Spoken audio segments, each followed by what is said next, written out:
नमस्कार किसान साथियों। आज हम बात करने वाले हैं धान में एक ऐसे रोग के बारे में जिससे हमारी धान को बहुत ज़्यादा नुकसान होता है दोस्तों।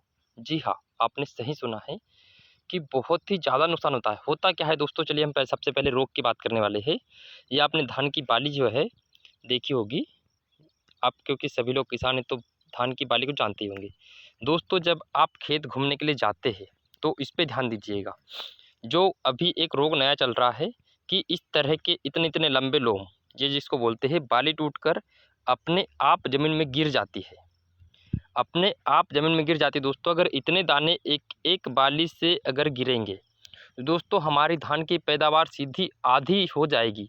क्योंकि दोस्तों ज़रूरी ये नहीं है कि सिर्फ ये इतनी ही गिरे, ये इसमें से और गिर जाती है, इसमें से और गिर जाती है, और इस तरह से हमारी धान की बाली सिर्फ आधी ही बच पाती है दोस्तों। जो कि ये धान का रोग बहुत ही ज़्यादा है। हमें ऐसा लगता है, हम गए खेत देखने के लिए, हमने ऊपर से देखा कि हाँ, हमारी धान में कोई रोग नहीं आ रहा, हमारी धान की फसल अच्छी है। लेकिन दोस्तों, क्या कभी आपने बाली को इस तरह से हटा कर देखा कि हमारे पौधे के अंदर कहीं बाली तो नहीं गिरी है?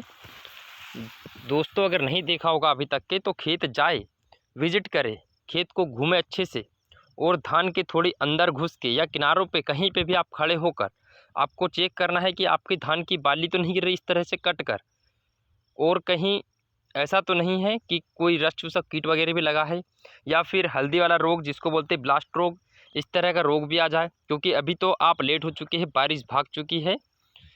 तो दोस्तों, अगर आपकी धान भी नहीं निकली होगी या फिर निकल रही होगी, और या फिर किसी लोगों की निकल चुकी है लेकिन भर नहीं पाई है, तो दोस्तों उन लोगों के लिए वीडियो आज खास तौर पर बहुत ज़रूरी है। क्योंकि जो अभी इस टाइम पे जो ये रोग आता है वो दोस्तों सबसे ज़्यादा अधिक आता है ब्लास्ट रोग, हल्दी वाला रोग बोलते हैं जिसको। उसके बाद दोस्तों अभी नया रोग जिसको बोलते हैं, हमने कभी ध्यान नहीं दिया होगा, आपको कहीं भी यूट्यूब पे ऐसा वीडियो नहीं मिलेगा जहाँ पर इस तरह की बाली टूटी हुई, इस तरह की बाली टूटी हुई मतलब वैसे दोस्तों हमें खेत में नीचे झाँक कर देखने की ज़रूरत नहीं है। सिर्फ हम अगर बाली को देखेंगे ना तो भी हमें पता चल जाएगा कि इसमें से बाली आधी गई कहाँ, या फिर ये बाली कट कैसे गई है। तो दोस्तों, अगर आपको ऐसा खेत में नज़र आए कि आपकी बाली कट रही है, तो खेत की बाली कट रही है तो उसमें देखना ज़रूर कि ऐसा धान को इस तरह से हटाकर देखे कि कहीं बाली ज़मीन में तो नहीं पड़ी है गिरकर। दोस्तों, इस तरह से ज़मीन में बाली तो नहीं पड़ी है गिरकर। ये इस तरह से अगर दाने अगर ज़मीन में पड़े हैं गिरकर कटे हुए, इसका मतलब है कि धान में आपके ये कटिंग वाला रोग है। ये किस कारण से आता है, इसकी रोकथाम की क्या समस्या है, क्या उपाय है, ये हम आपको बताएंगे। तो वीडियो के अंत तक बने रहिएगा। जी हाँ दोस्तों, अगर वीडियो अच्छी लगी हो तो वीडियो को लाइक करना ना भूलें, और चैनल पर नए होंगे तो चैनल सब्सक्राइब करें, ताकि आप हमारी खेती बाड़ी संबंधित जो भी जानकारी आती रहेगी उससे आप तक पहुँचते रहेगी। जैसा कि आप सभी जानते हैं कि धान में ब्लास्ट रोग अधिकतर आता है कब? दान निकलने के बाद, जब चावल भरने लग जाते धान के अंदर, चावल में दूध जैसा पानी होता है, तब धान में ब्लास्ट रोग आता है। और अभी समस्या ये चलती है कि आप चाहे कितना भी पानी दे दो, कितना भी पानी दे दो ऊपर से, या फिर कुछ भी कर लो। जैसे कि आपको ये किनारे की धान अच्छी दिख रही है, लेकिन हम आपको चलो जी यहाँ पे दिखाते हैं। इस तरह से दोस्तों ये यहाँ पर देखिए कोई भी बाली नहीं निकली है, और धान पूरी सूखने टाइप की होने लगी है। ये देखिए धान सूखने जैसी होने लगी है दोस्तों, इसमें बाली नहीं निकल पाई। कारण दोस्तों कि हम पानी तो दे रहे हैं, लेकिन इसमें कौन सी चीज़ की कमी है, वो कमी पे हमने कभी ध्यान नहीं दिया। दोस्तों, क्या सब हमें सोचना चाहिए कि ये बाली क्यों नहीं निकल पा रही है। जी हाँ, इसके लिए आपको कुछ उपाय करने होंगे, जो कि आपको हमारे वीडियो पर अभी मिलने वाले हैं। आपको पता चल जाएगा आगे कि हम इसके लिए क्या बताएंगे। कि दोस्तों पानी देंगे, जैसे ही पानी मिलता है और जैसे ही हम कुछ चीज़ आपको स्प्रे करने के लिए बताएंगे वो आप इसमें डालेंगे, तो दोस्तों आपकी बाली पूरी की पूरी निकल कर तैयार हो जाएगी। जी हाँ, पूरी की पूरी बाली आपकी निकल कर तैयार हो जाएगी। क्योंकि दोस्तों अगर आप नहीं डालोगे तो जैसे कि आप यह धान देख रहे हैं, आप पानी देंगे लेकिन बाली नहीं निकल पाएगी। निकलेगी तो दोस्तों ये ऐसी इस तरह से आधी अधूरी बाल निकल कर रह जाएगी, जो कि दोस्तों आपको उपज में बहुत ही ज़्यादा दिक्कत आने वाली है। क्योंकि इससे उपज बिल्कुल भी नहीं मिलने वाली है। इस तरह की अगर उपज लेंगे दोस्तों तो हमें रोड पर होना होगा, रोड पर रहना होगा, क्योंकि किसान के पास इतनी इनकम नहीं आ पाती है। अगर हम एक टेक्निकल तरीके से ही खेती करते हैं तब ही किसान के पास इनकम आ पाती है, वरना इस तरह की अगर हम ऐसी खेती करेंगे तो इसमें बिल्कुल भी नहीं आने वाली दोस्तों। तो हम आपको बताने वाले हैं कि आपको इसमें क्या डालना चाहिए। सॉरी दोस्तों, थोड़ी लंबा वीडियो कर रहा हूँ, वो इसलिए क्योंकि दोस्तों अगर मैं ना बोलूँ, सिर्फ आपको सीधे बात बता दूँ, तो आप बोलेंगे कि है छोड़ो, ऐसा क्या कोई वीडियो है जिसमें कुछ बताया ही नहीं है, और हमें तो बस बोल दिया कि ये वो फलाना ठिकाना भाषण दे रहा है। दोस्तों लेक्चर वाली बात नहीं है, आपको सुनने को लेक्चर में ही मिलेगा। जो हम बता रहे हैं उसको ध्यान से सुनना होगा। कमेंट में कमेंट आते हैं, कमेंट बॉक्स में कमेंट करते हैं कि फालतू बकवास कर रहा है, कुछ बता नहीं रहा है, या फिर इसको कुछ पता ही नहीं है, या फिर कुछ भी अन्य तरह तरह के कमेंट करते हैं। लोग करने वाले करते हैं दोस्तों, उससे कोई दिक्कत नहीं है। बस अगर आपको जानकारी अच्छी लगेगी, सिर्फ हम चाहते हैं कि आप लोगों को जिसको अच्छी लग रही है उसको अच्छी लग रही है, जिसको नहीं लग रही ठीक है, कोई दिक्कत नहीं है दोस्तों। तो दोस्तों अगर आपकी धान इस तरह से है, अगर इसमें बाली नहीं निकल रही है, आप पानी तो दे रहे हैं, धान पूरी तरह से गभोट पर है निकलने वाली, लेकिन निकल नहीं पा रही है। क्यों? क्योंकि दोस्तों धूप तप रही है, बदली हो रही है, तो दोस्तों बदली आल खींच लेती है और पानी ज़मीन में रुकता तो नहीं है अभी इस टाइम का। हमने जैसे पानी दिया, आज पानी दिया, कल सूख जाएगा। तो दोस्तों इस टाइम में क्या होता है, हमें क्या करना होगा कि सबसे पहले, अब खाद वगैरह देने की कोई ज़रूरत नहीं है, सबसे पहले हमें इसमें क्या करना होगा, जो कि फुल्विक एसिड, नाइट्रिक एसिड या फिर जिब्रेलिक एसिड, जो कि दोस्तों आप कोई भी टॉनिक ले सकते हैं जिसमें ये सब चीज़ अवेलेबल हो। और दोस्तों अगर आपको कुछ नहीं मिलता है, चलिए आप ज़्यादा खर्च नहीं करना चाहते हैं क्योंकि आप सोच रहे हैं कि यार हम लेट हो चुके हैं, कहाँ पैसे नाश करेंगे, तो अगर आपको कुछ नहीं मिलता है दोस्तों, तो मैं आपको एक साधारण सा आसान तरीका बताता हूँ कि आपको करना क्या होगा। कि आपके घर पे गुड़ होगा, जी हाँ गुड़, अगर आपके घर पे गुड़ होगा तो दोस्तों गुड़ को यूरिया के साथ मिलाकर 1 गिलास यूरिया लीजिए और उसमें सिर्फ 50 ग्राम गुड़ लेना है। जी हाँ, सिर्फ 50 ग्राम गुड़। दोस्तों गुड़ क्या काम करता है, गुड़ में आर्सेनिक, ऑर्गेनिक, सभी तरह की मैग्नीशियम, कैल्शियम, फास्फोरस, सब तरह के गुण पाए जाते हैं दोस्तों गुड़ में। जब कभी लैक्टिक अम्ल, आपने सोचा होगा कि जब हम थक कर बैठ जाते हैं, मतलब कहीं हमें थकान आ जाती है, तो हमारे लैक्टिक अम्ल कमज़ोर हो जाते हैं। इसी तरह से दोस्तों तो हमें क्या करते हैं, शाम को बोलते हैं, हमारे पहले बुजुर्ग लोग कहते थे कि शाम को बेटा जब काम करके आते हैं तो गुड़ खा के सो जाया करो, क्योंकि थकान मिट जाती है। तो दोस्तों ऐसे ही हम अगर फसल में गुड़ डालते हैं, साथ में अगर सिर्फ एक पंप में आपको 50 ग्राम या 100 ग्राम गुड़ डालना होगा, अगर ज़्यादा नहीं है तो 50 ग्राम तो आपको गुड़ डालना ही होगा। 50 ग्राम गुड़ डालने के बाद दोस्तों आपको एक पंप स्प्रे करना होगा, मतलब एक पंप का डोज यही रहेगा, गुड़ और 1 गिलास यूरिया साथ में मिलाकर आपको स्प्रे करना होगा। और दोस्तों गुड़ और यूरिया का कमाल आप देखेंगे कि आपकी धान की बाली बहुत जल्दी निकल जाएगी। जैसे आपने स्प्रे किया है दूसरे दिन आपको बाली देखने को मिल जाएगी, बहुत ही ज़्यादा फास्ट काम करता है दोस्तों। ये नुस्खा का आजमा कर देखिए, आपको बिल्कुल भरोसा हो जाएगा कि गुड़ और यूरिया का कमाल बहुत ही ज़्यादा अच्छा है दोस्तों।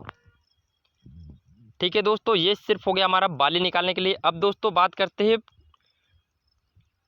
ब्लास्ट रोग यानी हल्दी वाला रोग के बारे में, कि हल्दी वाला रोग कब आता है, किस टाइम पे आता है, वो तो हम पहले बता चुके थे आपको।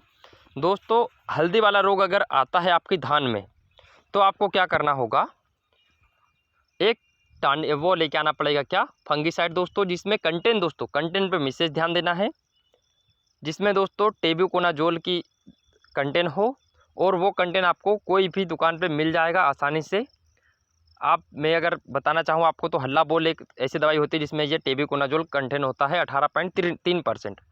ठीक है दोस्तों, अगर आप टेबुकोनाजोल की दवाई लेके आते हैं फंगीसाइड 18.3% वाली, तो दोस्तों आपके जो ब्लास्ट रोग लगते हैं धान में वो बिल्कुल भी समाप्त हो जाएगा। और उसको डालना किस तरह से दोस्तों, कि जिस साइड से दोस्तों ब्लास्ट रोग नहीं होगा उस साइड से आपको डालना चालू करना होगा, और जिधर साइड पे ब्लास्ट रोग अधिक होगा उधर साइड पे सबसे लेट डालना होगा। ठीक है दोस्तों, ये हमारा आज का था। और इसके बाद दोस्तों अगला जो हमारा क्वेश्चन था कि धान की बालियाँ कटकर क्यों गिरती है। तो दोस्तों जब आप इन सब चीज़ों को डालते हैं तो साथ में एक कीटनाशक अवश्य लें। कीटनाशक दोस्तों ऐसे गंध बहुत अधिक मात्रा में हो दोस्तों, जैसे आप प्रोफेक्स ले सकते हैं या फिर रॉकेट ले सकते हैं, या फिर इसके बाद आप किल एक्स ले सकते हैं। ठीक है दोस्तों, जो कि बहुत अधिक स्प्रे में करते टाइम बास आती है। या फिर आप एरेक्स 505 ले लीजिए। दोस्तों कहने का मतलब ये है कि जो दवाई अधिक बांस आती है, ये दोस्तों किस कारण से होता है? छोटे छोटे कीट होते हैं दोस्तों, और छोटी छोटी इल्ली होती है दोस्तों। पहले फुद्दी होती है, फिर इल्ली होती है। तो दोस्तों ये फुद्दी और इल्ली के कारण, छोटे छोटे कीट के कारण दोस्तों बाली कटकर टूटती है। हम कई बार ध्यान नहीं देते हैं, हमें ऐसा लगता है कि हमने पहले तो अभी कुछ दिन पहले तो स्प्रे किया है, लेकिन दोस्तों ये होता ये है कि ये जो है हम ऐसी फॉर्म में जो दवाई यूज़ करते हैं, मतलब जो बास आने वाली है, उसका असर सिर्फ 3 से 5 दिन का होता है दोस्तों। इससे अगर आपने पहले अगर स्प्रे किया होगा तो उसका असर ख़त्म हो गया होगा, इसलिए आपकी धान की बाली टूटकर गिर रही है। तो दोस्तों आपको एक बार और स्प्रे करना होगा, जिसमें आपको ये कंटेंट मिलाना होगा। और दोस्तों अगर आप चाहते हैं कि आपकी धान की दवाई काफ़ी लंबे समय तक असर करे, तो आपको ESC फॉर्म में दवाई लेना होगा, जो कि दोस्तों कोराजिन ले सकते हैं,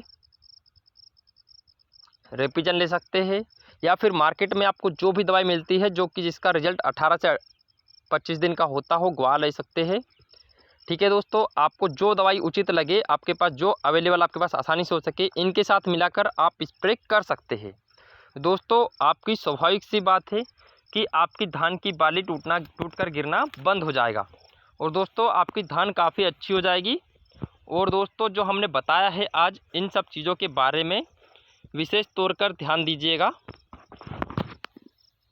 ध्यान क्या देना है दोस्तों, कि जो आज हमने बताया है धान के बारे में, इसमें कुछ और बता दें हम आपको कि अगर इस तरह से आपकी बाली खड़ी सूख जाए, जिसमें दोस्तों ये पौधा तो पूरा हरा है, एक ही पौधा का ये बाली सूख जाती है। किस कारण से दोस्तों? ये देखिए, ये निकल कर आ गई आसानी से। ये दोस्तों किस कारण से आती है? तो ये जड़ गलन रोग के कारण आती है, जो कि फंगिसाइड की कमी के कारण होती है दोस्तों। अगर आपके खेत में इस तरह की समस्या अगर कम है तो कोई दिक्कत नहीं है। अगर दोस्तों ज़्यादा हो तो कई बार ऐसा होता है कि दीमक के कारण भी आती है समस्या, और फिर कई बार ऐसा होता है कि जड़ गलन रोग या फंगस के कारण भी आती है। तो दोस्तों अगर बहुत अधिक मात्रा में है अगर इस तरह का रोग, तो आपको फंगिसाइड प्लस दीमक दोनों का यूज़ करना पड़ेगा। दीमक के लिए जो दवाई आती है, एग्रोनिल GR हो गया, या फिर रेपिजन GR हो गया, जो कि दोस्तों आपके पास भूमिगत दवाई जो भी डालने वाली होगी उनका इस्तेमाल आपको करना होगा।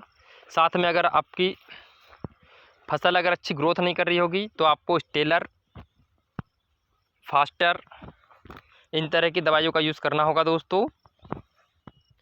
ठीक है दोस्तों, आज के लिए इतना ही। अगर वीडियो अच्छी लगी हो तो वीडियो को लाइक करना ना भूलें, चैनल पर नए होंगे तो चैनल सब्सक्राइब करना ना भूलें। ठीक है दोस्तों, ध्यान दीजिएगा अच्छे से, क्योंकि दोस्तों ये जो हम फसल पकाते हैं, हमारी 4 महीने की मेहनत होती है, इसमें बिल्कुल भी गलती ना करें। क्योंकि दोस्तों अगर हम खेत में विजिट नहीं करेंगे, ख़ास तौर पर अभी जो ये रोग चल रहा है, कौन सा, बाली टूटकर गिरने वाला, इस पर खेत जाइए, नज़र से देखिए, आँख से बाली हटाकर देखिए, कहीं धान के अंदर इस तरह के लंबे लंबे टुकड़े तो नहीं टूट रहे। अगर दोस्तों टूट रहे होंगे तो देर बिल्कुल ना करें, फट से जाइए दुकान से और दवाई तुरंत लेके आइए और डालिए, आपको रिजल्ट देखने को मिल जाएगा। ठीक है दोस्तों, जय राम जी की